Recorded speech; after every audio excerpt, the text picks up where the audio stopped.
بسم الله الرحمن الرحيم.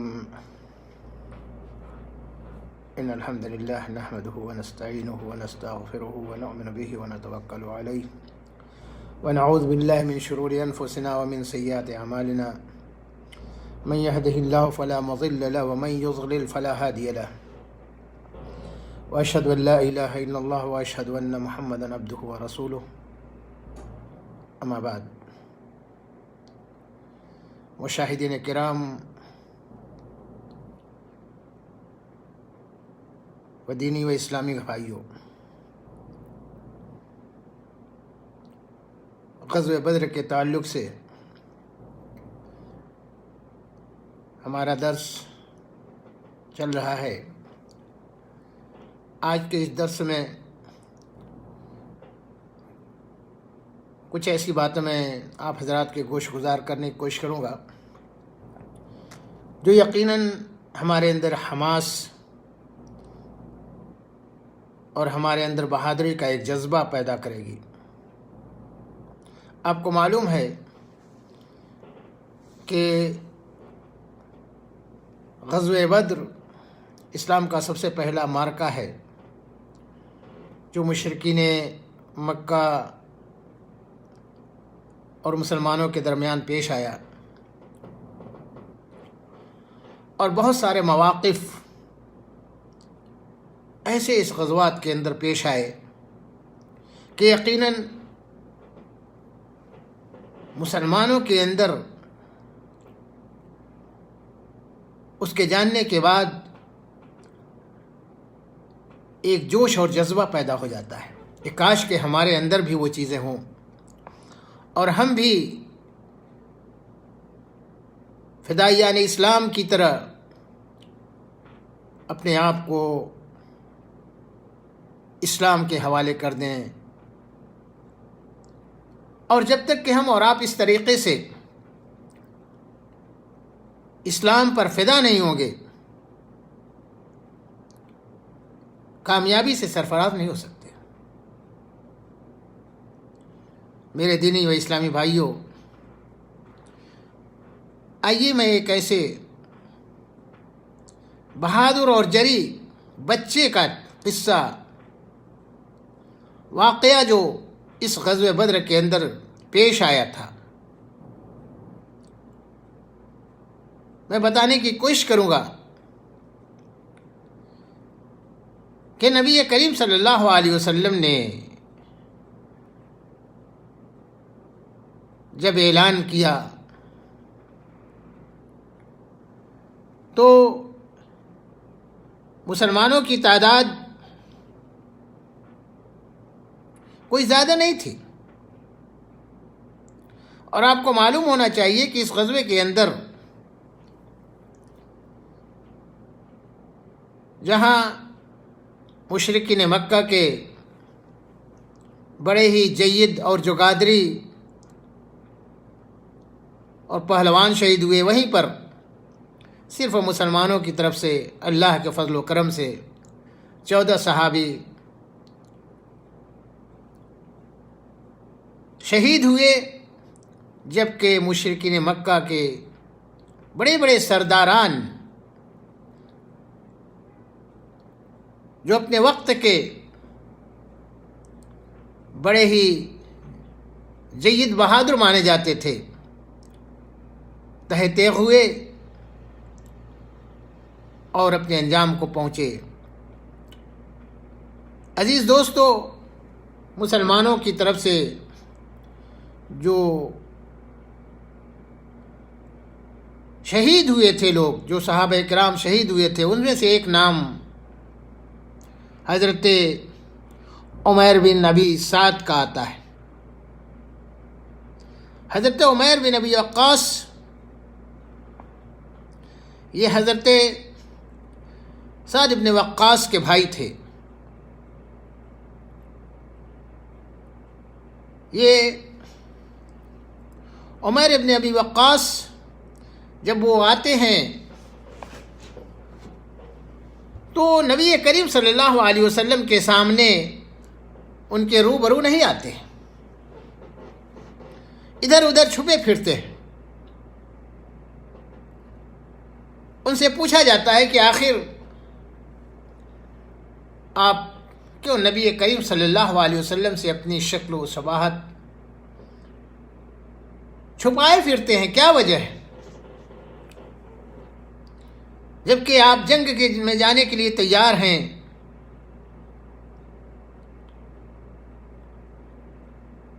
تو انہوں نے کیا جواب دیا، غور کیجئے۔ انہوں نے کہا کہ میری عمر بڑی چھوٹی ہے، میں بہت ہی چھوٹی عمر کا ہوں۔ نبی کریم صلی اللہ علیہ وسلم نے اگر مجھے دیکھ لیا تو مجھے جنگ میں جانے سے روک دیں گے، کہیں گے اے عمیر تم ابھی بہت چھوٹے ہو۔ لیکن نہیں، ان کے اندر ایمانی جذبہ تھا، ایمانی قوت تھی، ایمان کی طاقت تھی، اور وہ اسلام پر اپنے کو فدا کرنا چاہتے تھے، اور دشمنان اسلام کے سامنے اپنے کو لے جا کر کے دشمنوں سے لڑنا چاہتے تھے۔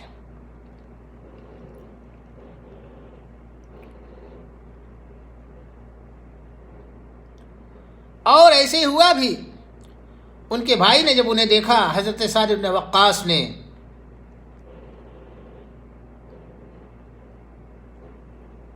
اور اسی طریقے سے نبی کریم صلی اللہ علیہ وسلم نے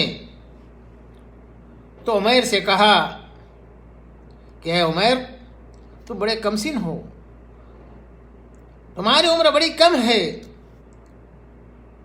واپس لوٹ جاؤ۔ حضرت عمیر بن وقاص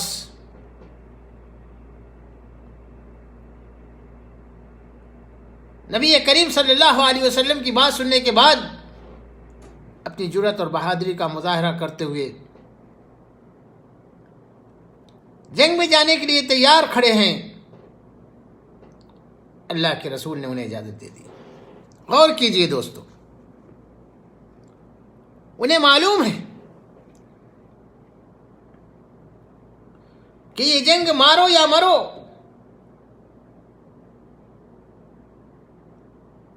یہ ایک فیصلہ کن جنگ ہونے والی ہے، لیکن اسلام کے نام پر اپنے جان کو قربان کرنے کے لیے حضرت عمر بن وقاص دیگر صحابوں کی طرح تیار ہیں اور جنگ میں جاتے ہیں اور لڑتے ہیں۔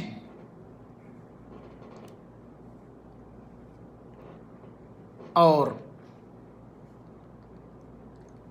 اللہ کی مصلحت دیکھیے کہ جنگ میں لڑتے لڑتے ان کا سامنا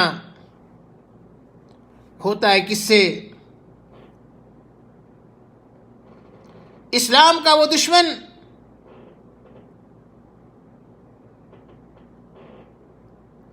عمرو ابن عبدود سے، اور اس نے ایسی ضرب ماری کہ وہ شہید ہو جاتے ہیں۔ نیت یہی تھی کہ اسلام کے فروغ کے لیے، اسلام کو آگے بڑھانے کے لیے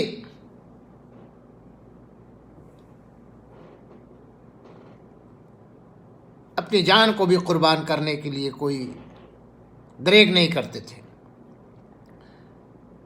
14 سال کی عمر تھی اور جنگ میں گئے اور شہید ہو جاتے ہیں۔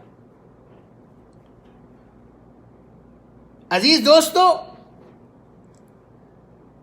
یہ اتنی معرکۃ العالی جنگ تھی جس میں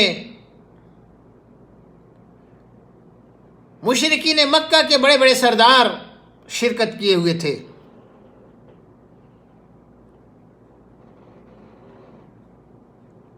لیکن اللہ تبارک و تعالی کو فتح و نصرت سے سرفراز کرنا تھا مسلمانوں کو، اور اس جنگ کے اندر 70 مشرکین مکہ مارے گئے اور جہنم رسید ہوئے۔ میرے دوستو، اسلام کے لیے صحابہ کرام رضوان اللہ علیہم اجمعین کس طریقے سے ہمیں ہمہ وقت لڑنے کے لیے تیار رہا کرتے تھے۔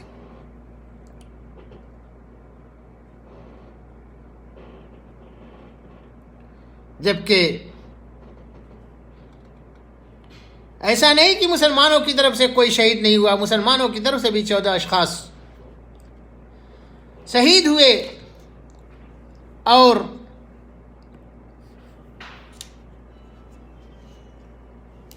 کاری ضرب لگی، لیکن اللہ تبارک و تعالی نے انہیں تا قیامت زندہ رکھا، اس لیے کہ شہیدوں کے بارے میں فرمایا لا تقولوا لمن يقتل فی سبیل اللہ اموات۔ اس غزوے کے اندر 6 مہاجرین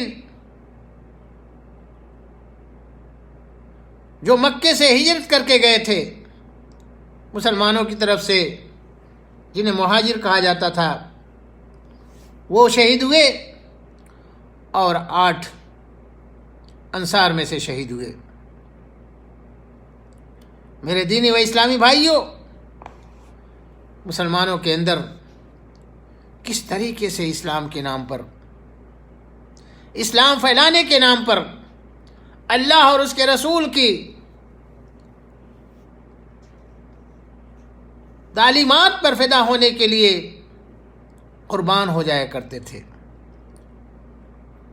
اور کس طریقے سے انہوں نے اسلام کو پھیلانے کے لیے اپنی قربانیاں دی۔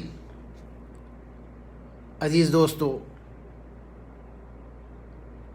یہ اسلام کا جذبہ تھا، اسلام کی حمیت ان کے اندر تھی۔ اور یہی نہیں، جو لوگ اس غزوے میں شریک ہوئے یا شہید ہوئے، اللہ رب العزت نے ان کو قیامت تک کے لیے امر کر دیا۔ میرے دینی و اسلامی بھائیوں،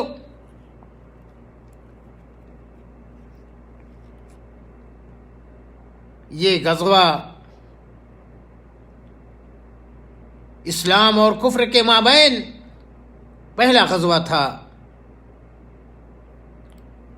لیکن صحابہ کرام رضوان اللہ علیہم اجمعین تن من دھن سب کچھ نچھاور کرنے کے لیے تیار تھے، اور نچھاور کیا بھی۔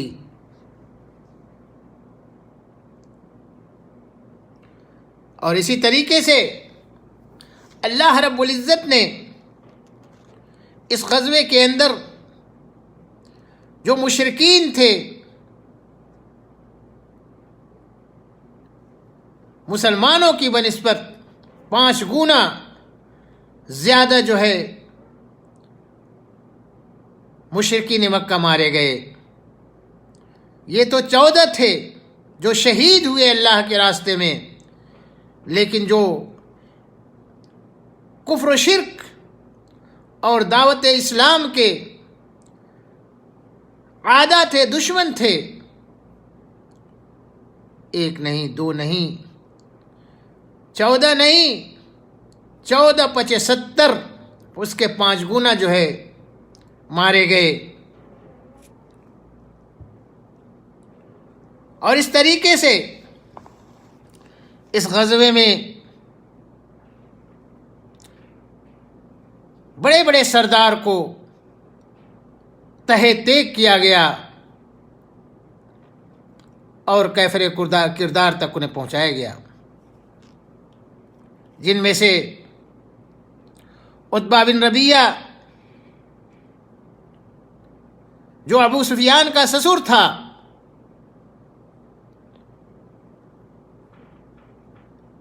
اور ہندا کا والد تھا، یہ بھی اس جنگ کے اندر مارا گیا۔ ایسے ہی بہت سارے،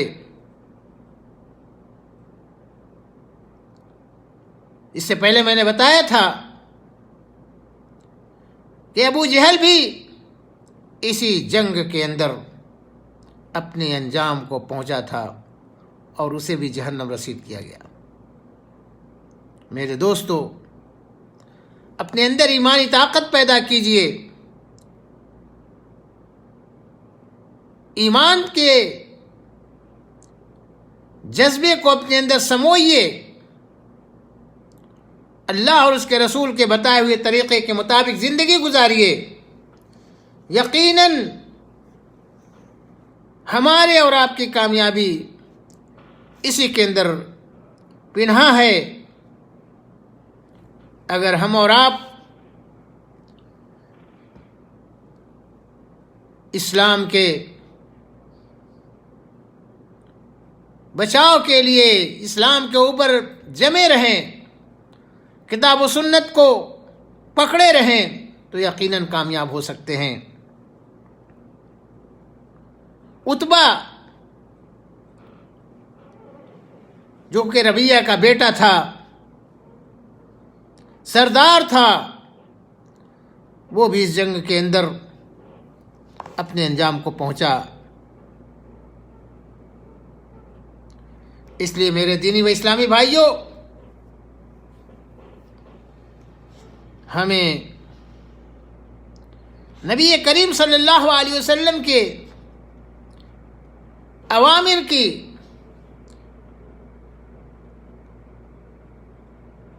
پاسداری اور اس پر ہمیں عمل کرنے کی ضرورت ہے۔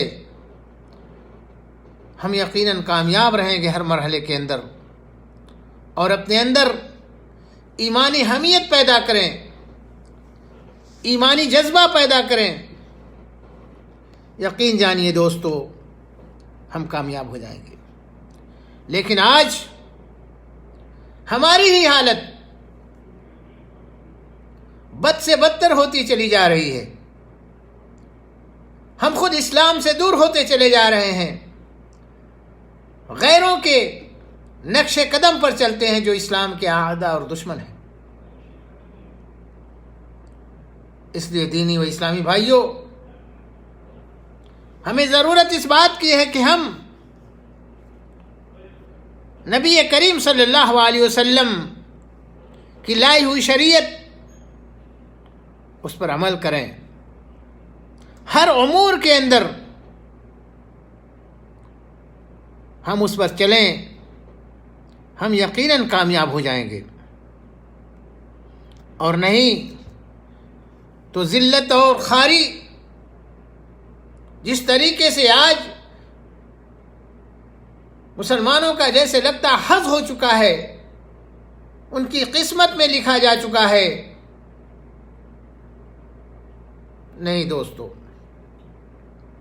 اپنے اطوار کو بدلیے، اپنے طریقے کو بدلیے، اور کتاب و سنت پر عمل پیرا ہو جائیے۔ آج ایک نہیں، ہزاروں قسم کے مشاکل اور مصائب ہمارے اوپر نازل ہو رہے ہیں۔ یہ سب ہمارے اپنے کیے دھرے کے انجام ہیں۔ آج بھی ہم اور آپ اگر کتاب و سنت کے شہدائی بن جائیں تو یقیناً اللہ کی نصرت، اس کی مدد شامل حال ہو سکتی ہے۔ اور اسی لیے کہا جاتا ہے کہ آج بھی ہو جو براہیم سا ایما پیدا، آگ کر سکتی ہے انداز گلستہ پیدا۔ اس لیے میرے دینی و اسلامی بھائیوں، اپنے اندر اللہ اور اس کے رسول کے بتائے ہوئے طریقے کے مطابق جذبہ پیدا کیجیے، عملی میدان میں آئیے۔ صرف لفاظی اور زبان سے بات کہہ دینا کمال نہیں ہے، بلکہ عمل کر کے دکھائیے۔ یقیناً اللہ تبارک و تعالی ہماری اور آپ کی مدد کرنے کے لیے ہم وقت تیار ہے، لیکن